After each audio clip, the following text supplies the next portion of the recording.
Welcome to the show, everybody, and happy opening day to you. Now, I know what you might be thinking here. Oh, my goodness gracious. Mark is actually on time today.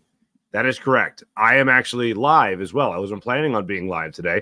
I have to be down the ballpark shortly for some responsibilities with Fox 29.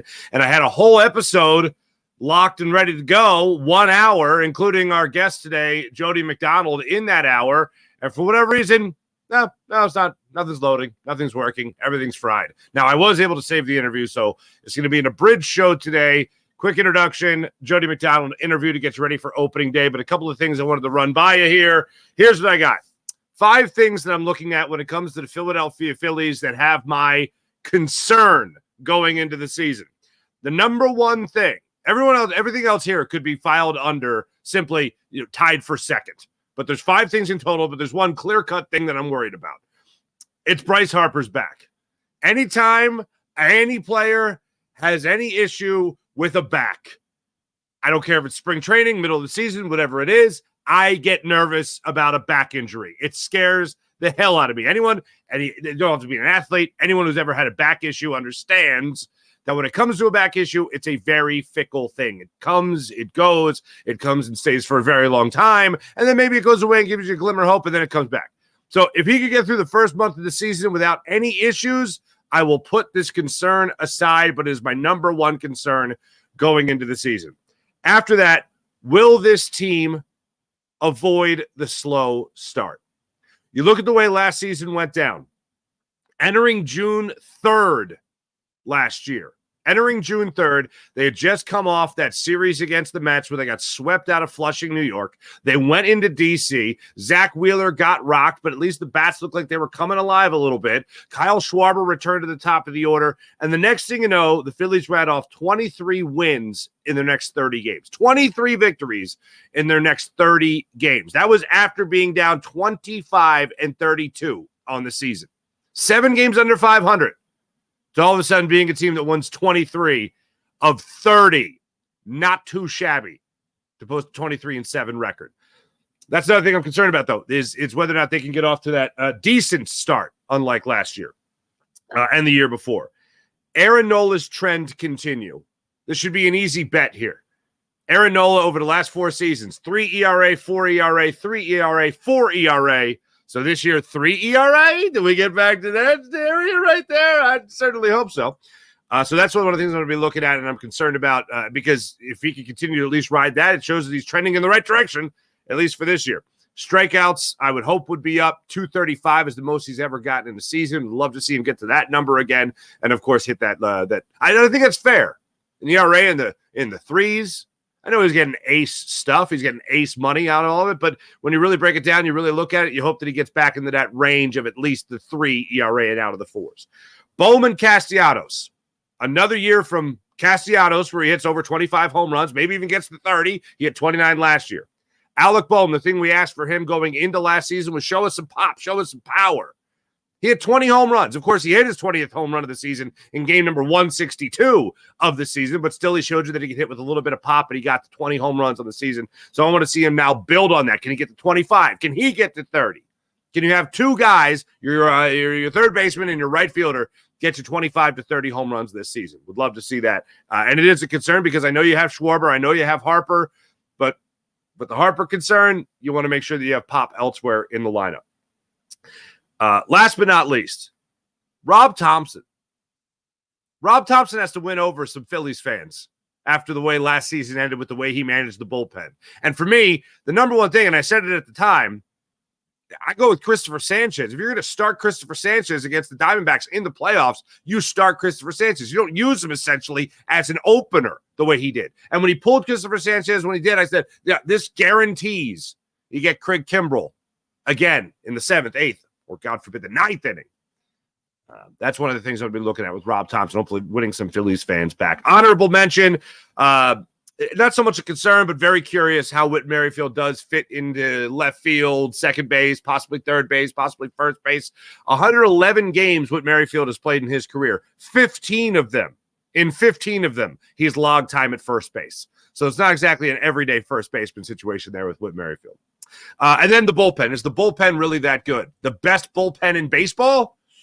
All right, MLB.com. I hope that's the case. I certainly hope that's the case. Ladies and gentlemen, as I said, an abridged open to the show. Without further ado, let's jump on the Rothman Orthopedics guest line and talk to our friend Jody McDonald.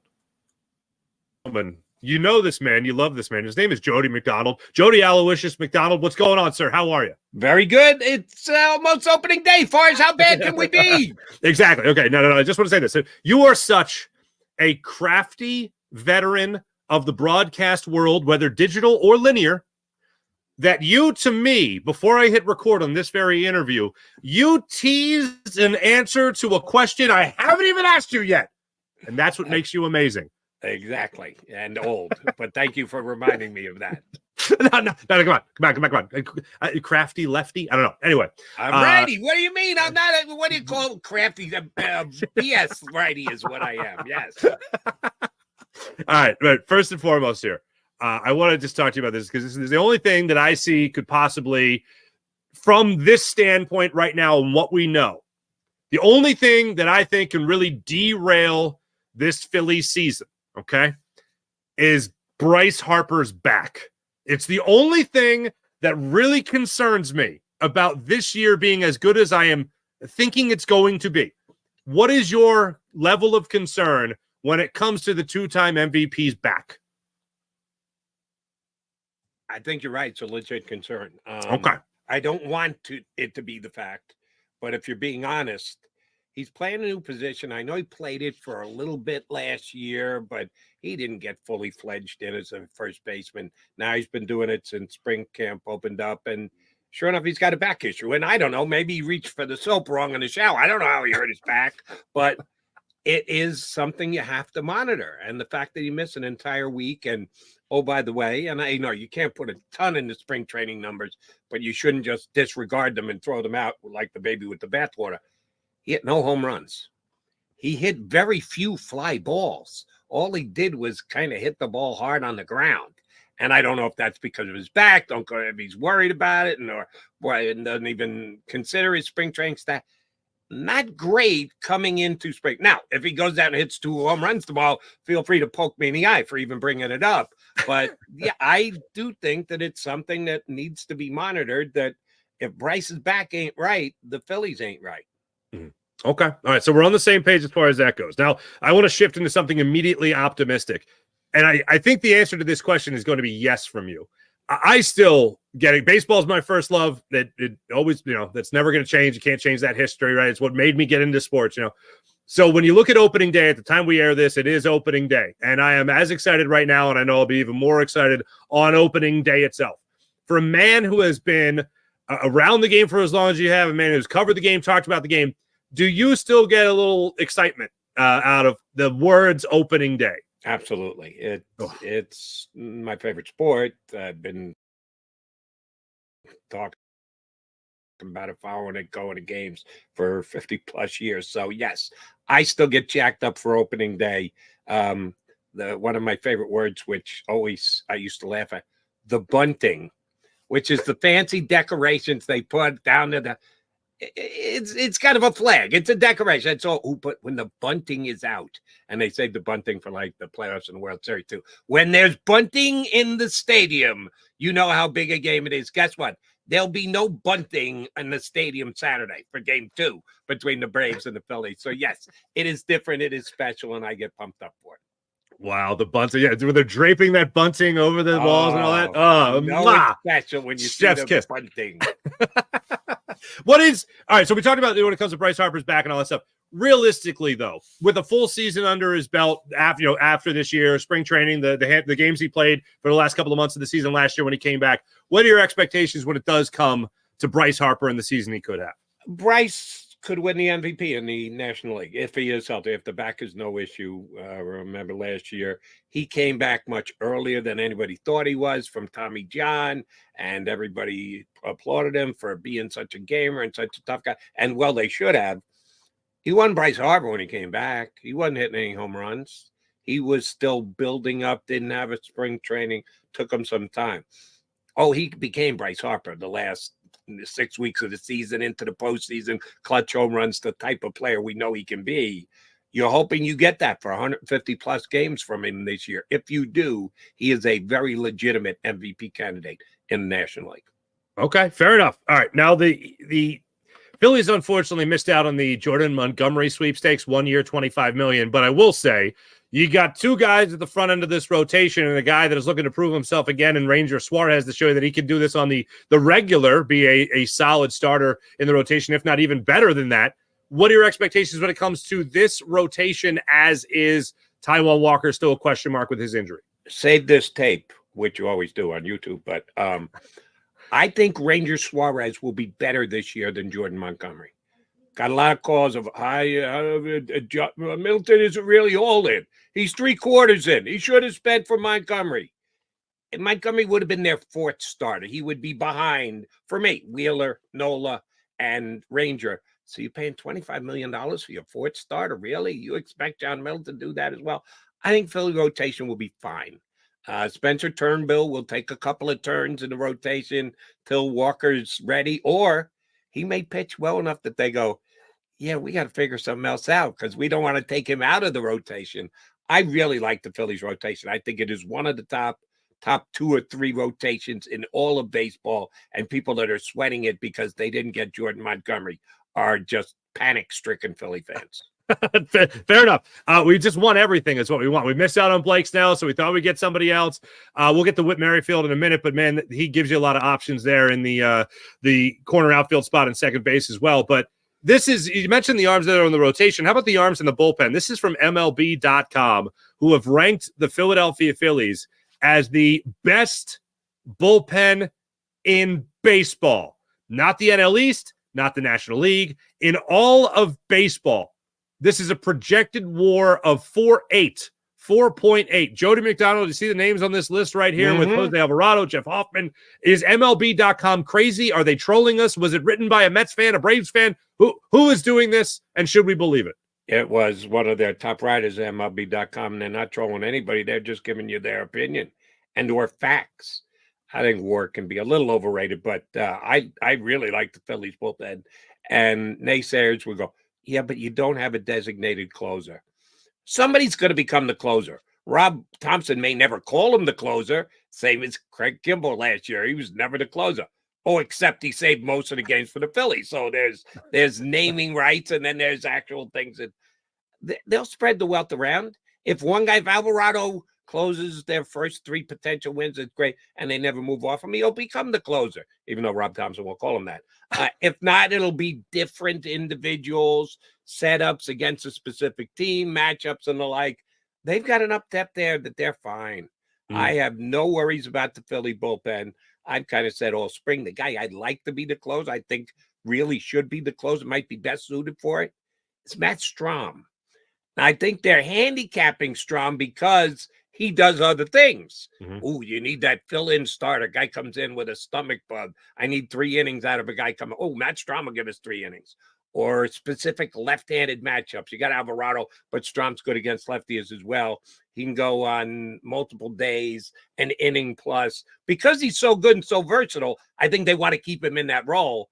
But I actually think he's their best choice for closer. If you believe Alvarado is something that Thompson wants to save for that specific matchup thing, which I do believe that's the case, then I would go with Strahm. I don't think it's going to be Strahm, but that's how I would do it if I were the manager. I love that. That's your desire. When it comes to a prediction, you look at these names right here. You are a betting man, so I'm not going to say if you were a betting man. I know you're a betting man. Who's the horse you're betting on? Out of these names here, who do you think would be the guy that will take the position of closer and give Rob Thompson no other choice but to say, oh, yeah, he's our closer? Most saves by a Philly pitcher this year will probably be Jose Alvarado. I think he'll be given the chance. I think Rob Thompson at a juncture of the season, a specific team, matching up, he may change him and pull him and use him in the 7th and or the 8th inning. But over the course of the 6 months, my guess would be Alvarado will end up with the most saves on the Phillies. All right, I agree. I agree with that entirely. And I agree also, if you're Rob Thompson, all right, who wants it? Who wants to be the closer? You're going to have the opportunities. You're going to go by committee, have this kind of, I think, audition for the first month or 2 of the season. And I think someone's going to have to come out and show that they have the mental makeup to be the last line of defense between you and hopefully avoiding a loss. That's the way I think Rob Thompson plays it. You mentioned mental makeup. I'll tell you a quick story. 2 minutes here. You Sure. Lengthy Farsi segment.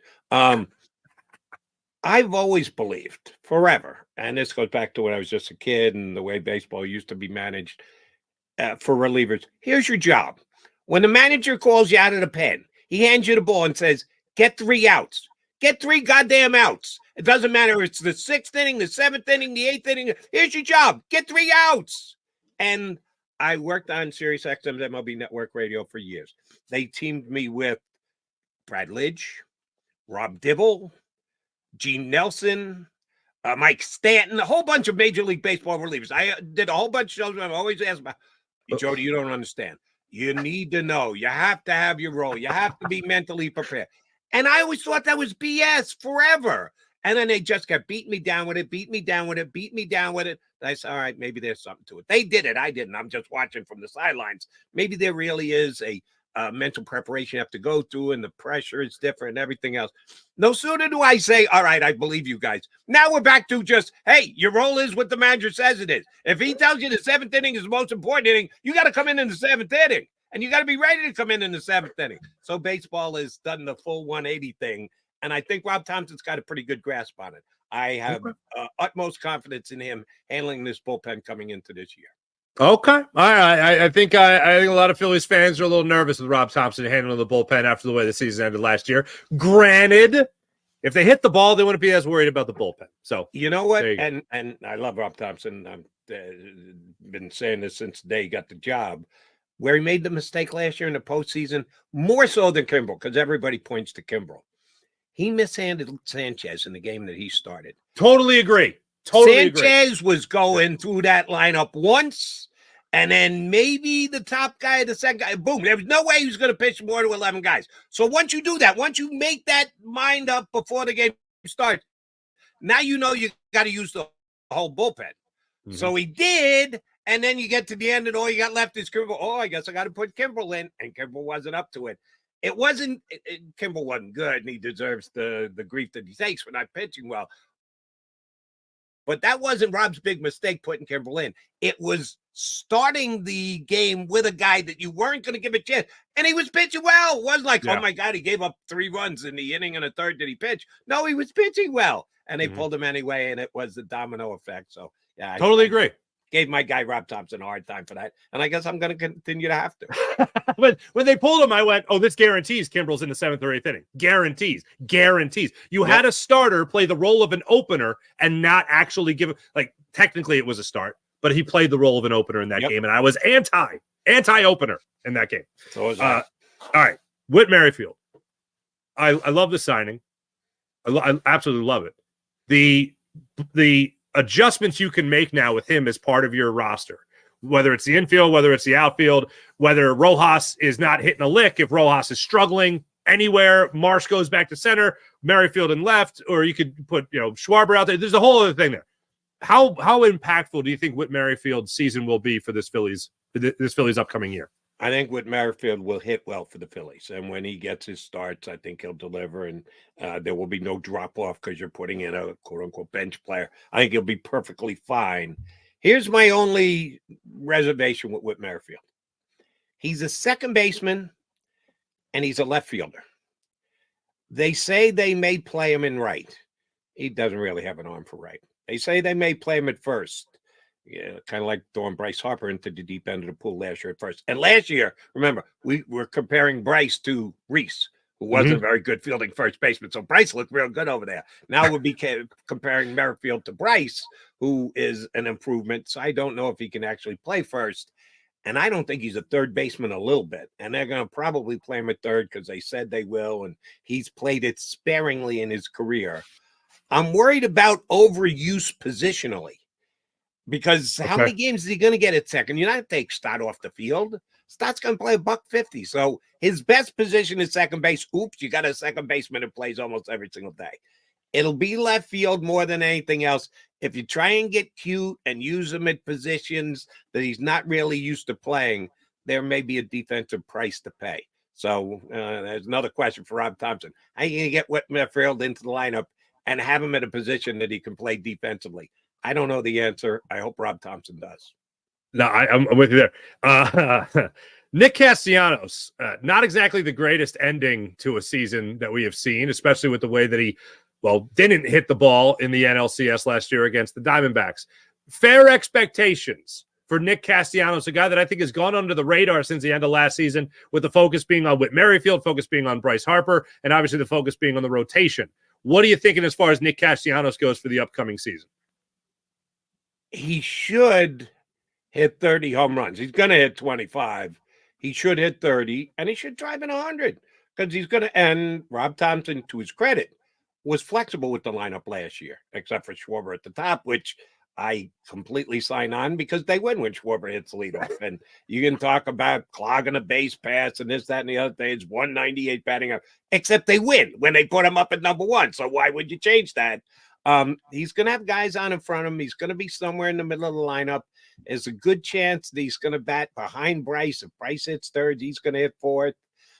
He should drive in 100 runs. If he's healthy, 2,500. Again, I'll be okay with his batting average, whatever it is, as long as it's not 210. Anywhere between 250 and 275 is good by me. I expect Castellanos to have a similar year that he did last year. Now, what he did last year is here's what I want out of Castellanos more than anything else. I want him to be level. He jumped right into Rhys Hoskins' shoes. And we remember Rhys. When Rhys was hot, he could be the best hitter in baseball. When Rhys was cold, look out below. He could go 3 for 42. And Castellanos was that guy specifically in the postseason, but even over the course of the season, I just like to see a little bit more consistently. His end-of-year numbers were fine, but he was peak and valley guy. I hope he's a little bit more straight line over the course of the season this year. When it comes to Johan Rojas, you mentioned earlier that you don't pay too much attention to the spring numbers.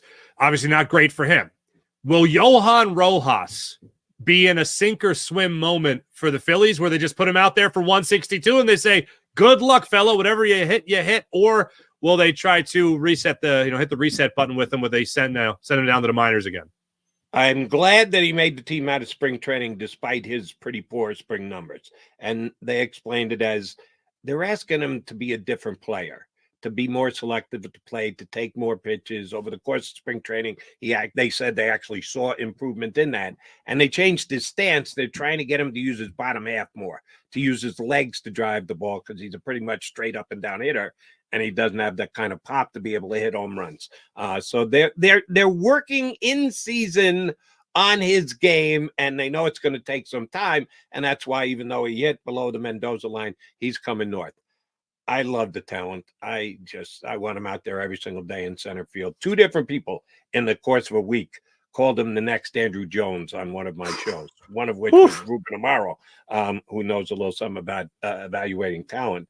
He is that good defensively. So if he's batting 9th and he's playing like Andrew Jones, can I live with 210? Yeah, I can. I know he had 300 last year, but that was him taking advantage of having a better book on the NL pitches than they had on him, not vice versa this year.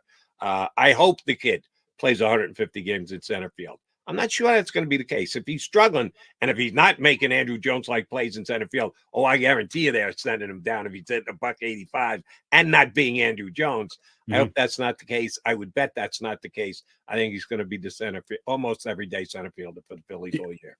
I think he's going to get a similar Bryson Stott treatment. I would agree in terms of you're going to be allowed to fail. Don't feel like at any moment we're going to pull you. You're going to be allowed to fail, and we're going to see how you pick up the pieces. So I'm glad he's getting that moment. All right, fast ones for you here. And by the way, good one on you, Farzy. You remember. Not everybody remembers. Bryson Stott was terrible.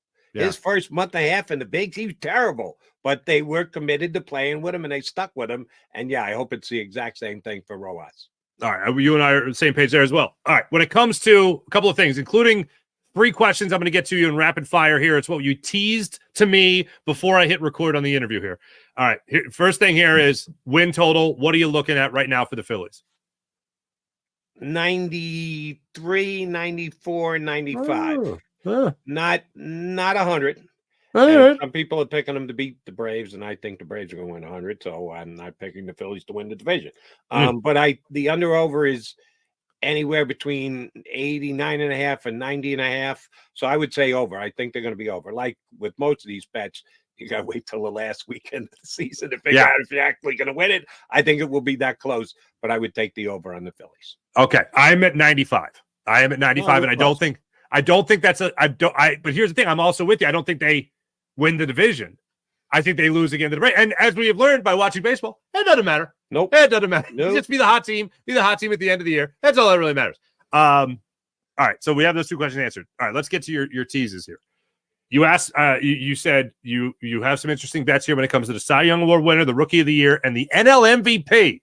Let's start it off with Cy Young. Who are you looking at the Cy Young Award? I looked up all the Cy Young MVP and Rookie of the Year odds. Can Zach Wheeler win Cy Young? Yeah, sure he can. Anywhere between 8 and 9 to 1. He's the second choice to only the guy he's going to be facing an opening day. Spencer Strider's the favorite. Wheeler is second choice in most betting markets, 8 or 9 to 1. He could absolutely do it.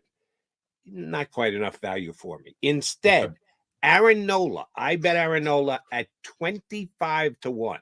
That's a big difference. If Zach is 8 to 1 and Aaron is 25 to 1, that's enough for me to say, yeah, let me take the Phillies' second best starter. So I bet him at 25 to 1 to win the Cy. MVP Bryce Harper was anywhere from 9 to 12 to 1. Different markets, different prices.